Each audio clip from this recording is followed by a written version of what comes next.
Hey everyone, and welcome back to The Explainer. I am so pumped you're here today because we are diving into a really powerful piece of philosophy by an author named Su Feng. It's called Non-Attachment, The Path to Being Unrestrained and Free. You know, if you've ever felt completely exhausted by conflict or just burnt out from trying to manage the people around you, this is going to be a real game changer for you. We're going to break down exactly how letting go of control can actually lead to ultimate personal freedom. Let's get right into it. Okay, let's dive into this, because the author kicks things off with an absolute wake-up call. According to his analysis of history and modern relationships, a staggering 95% of marriages are disharmonious. 95%! That means only 5% actually find harmony. Crazy, right? So why is that? Well, the author argues the root cause is this universal, deep-seated urge we all have to control other people. It's the husband demanding the wife listen to him, the wife demanding the husband listen to her. They spend their entire lives bickering over totally trivial stuff, just completely stuck in their own viewpoints. And honestly, as long as that urge to control is running the show, true harmony is pretty much impossible. But don't worry, there's a way out of this trap. Here is our roadmap for today. We'll start with point 1, the sea of suffering. Then, point 2, the illusion of wrong. Point 3, the tragedy of transformation. Number 4, navigating unreasonable demands. And finally, point 5, the path to freedom. These 5 steps are basically our ultimate guide to escaping all that conflict and just finding some real peace of mind. So, moving right into Section 1, the sea of suffering, the root of personal tragedies. First things first, we need to understand what Su Feng actually means by non-attachment. He breaks it down into 3 core rules. Don't cling to the idea that you are always right. Don't believe that others are automatically wrong.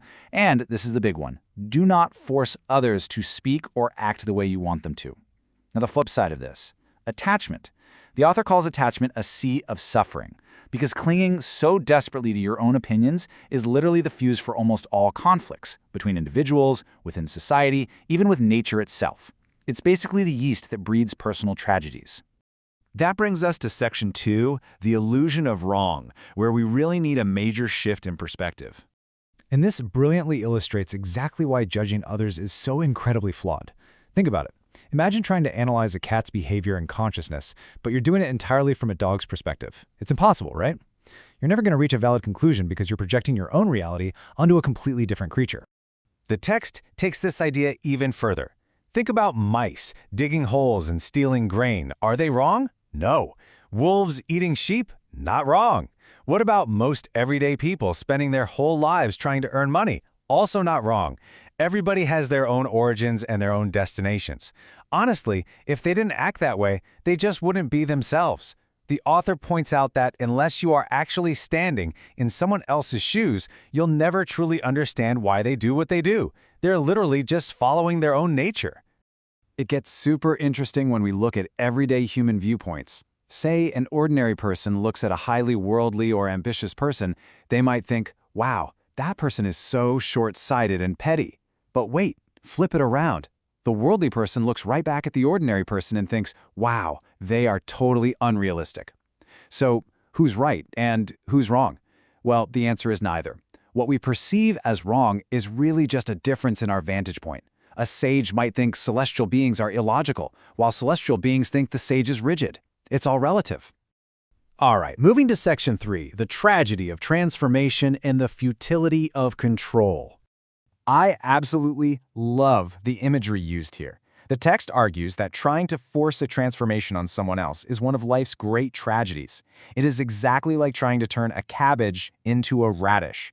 I mean, not only are you making things completely miserable for the cabbage, but you're also just showing off your own ignorance, stupidity, and, as the author calls it, barbarity. It's just foolish. It hurts everyone involved when you try to force someone to be something they're fundamentally not. Now, what's really interesting about this slide is the solution the author offers instead. If you can't change them, you adapt. It's all about frequency matching. If your companion is a snail, well, you've got to go slow. If you're traveling with a swan, you better fly. Living with a lion, you eat meat. Living with a cow, you eat grass. You simply match the frequency of whatever environment you're in instead of constantly fighting against it. And we can apply this frequency matching directly to our daily lives. This is some highly practical advice from the text. Living with your parents? Be obedient. Living with your kids? Just be easygoing. Living with your husband or wife? The author literally advises that you should frequently say, "You are right."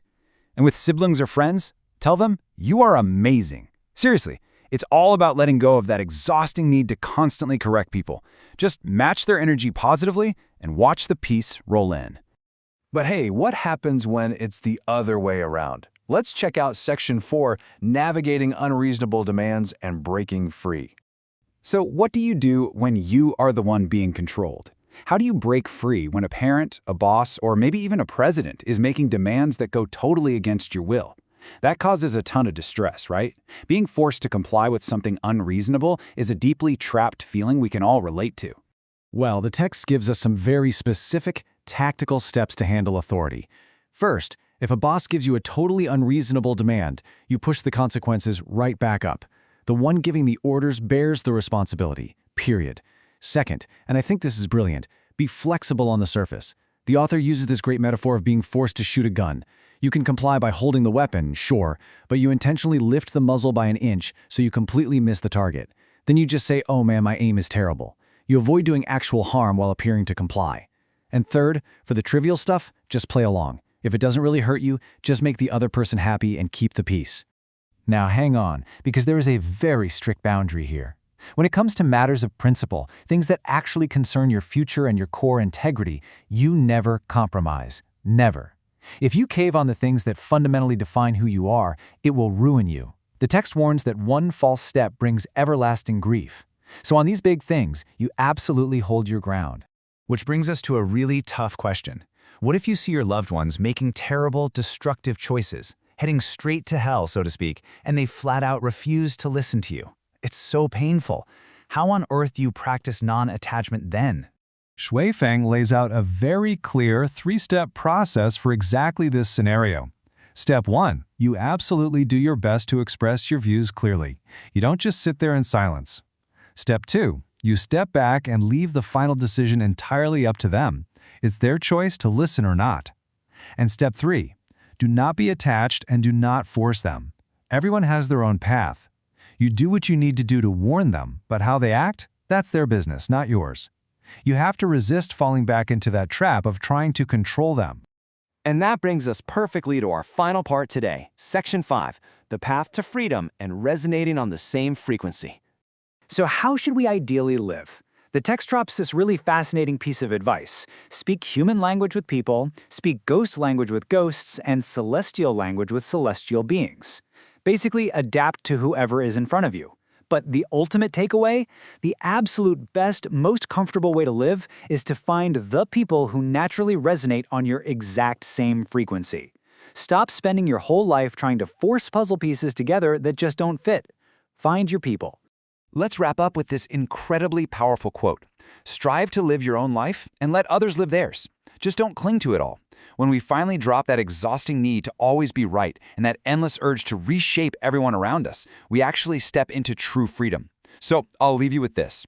How much lighter and how much more free would your life feel today if you simply let the cabbages be cabbages? Thank you so much for joining me on The Explainer today. Keep learning, stay curious, and I'll catch you next time.